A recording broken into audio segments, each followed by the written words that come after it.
Alright, so let's get back to our tap that's leaking in the ensuite bathroom.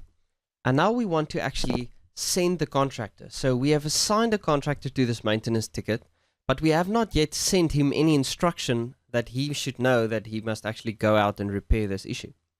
Now let's also assume that the landlord, while replying and saying that we may send a contractor, says that seeing that we are going to send a plumber, he would like us to ask the plumber to please quote to replace the leaking cistern as well.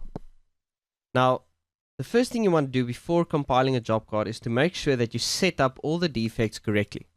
So the first thing we want to do is add the second defect that we spoke about with the landlord. So we're going to say cistern in main bathroom leaking.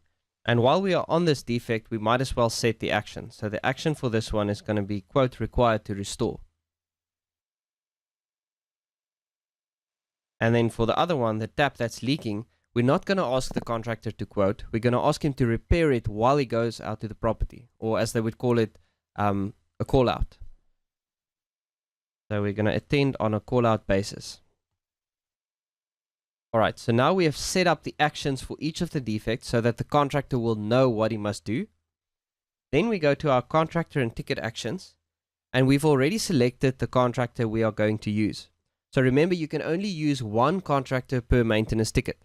If you've got other issues that relate to electrical and maybe painting and stuff like that, you need to open separate tickets for those issues. So all the correspondence, all the actions, everything for a maintenance tickets relate to one specific contractor. So now under my instruction, I can put any additional information that I think the contractor would need or anything I would like to convey. So let's say something like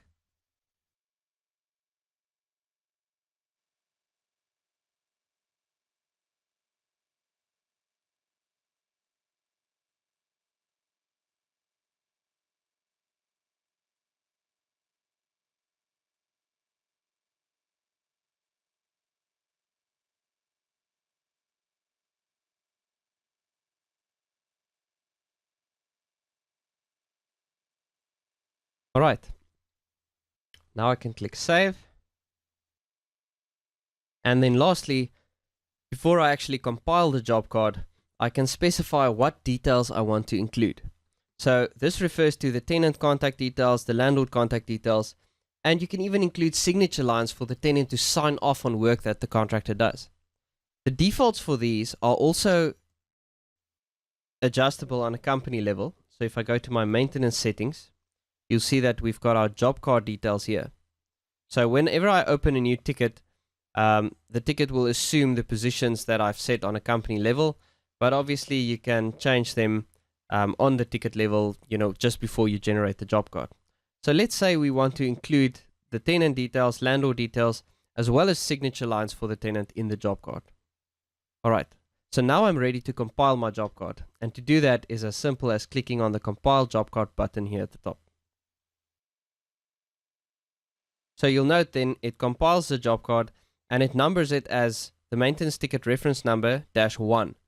So whenever you now update the defects, let's say the quote comes back and is approved and you want to update this, then you're going to change the action and you're going to recompile the job card, and that new job card is going to be -2. But the history of all the job cards that have been generated throughout the course of this ticket will be stored under your document section.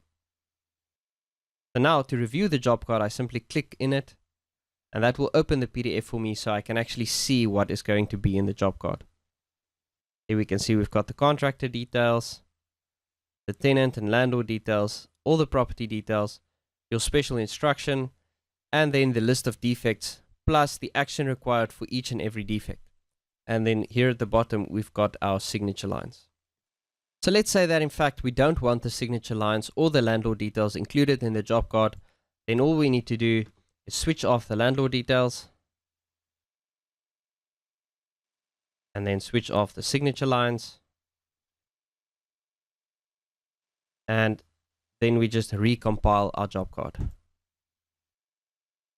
So now you'll see this job card is -2 and the history is stored under our job card history. Now if I open this job card now, you'll note that there is no landlord details and no signature lines. So now I'm happy with this job card and I want to email this to the contractor. Now it's important to note that whenever you want to send the job card and not just a maintenance update, you're not then going to use the email contractor here. You're going to use the send job card button. So you compile the job card and then send the job card. So whenever I click on this, it will open a new email and the latest job card will be attached, as you can see here. Now, the body of this, the default body of your job card emails can also be customized on a company level. So let's have a look at that quick. If you go to your settings and you go to maintenance settings, you'll see there's an option for the contractor notification defaults. So here you can change the email template that is used whenever you do send job card.